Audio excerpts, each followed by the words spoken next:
सलमान खानसँग फिल्म खेलिरहेका प्रशान्त फिल्म पुरा नहुँदै अस्ताए। फिल्मकै लागि सिक्दै थिए चाइनिज भाषा। छोरीलाई गर्थे औधी माया, भन्थे छोरीमा आमाको प्रतिबिम्ब देख्छु।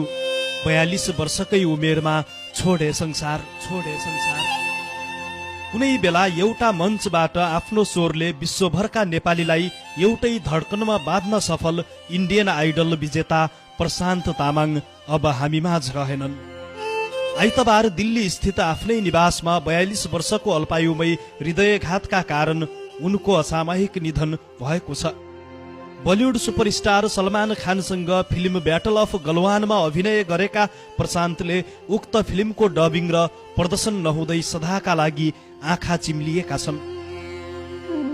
प्रशान्त तामाङको करियरले पछिल्लो समय बलिउडमा नयाँ उचाइ लिँदै थियो।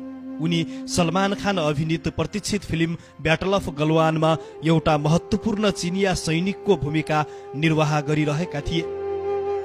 फिल्मको छायाङ्कन सकिए पनि उनको डबिङको काम भने बाँकी नै थियो। उनले अभिनय गरेका नेपाली फिल्म परदेशी र परदेशी 2 का निर्माता राजेश बंसलका अनुसार प्रशान्त आफ्नो भूमिकालाई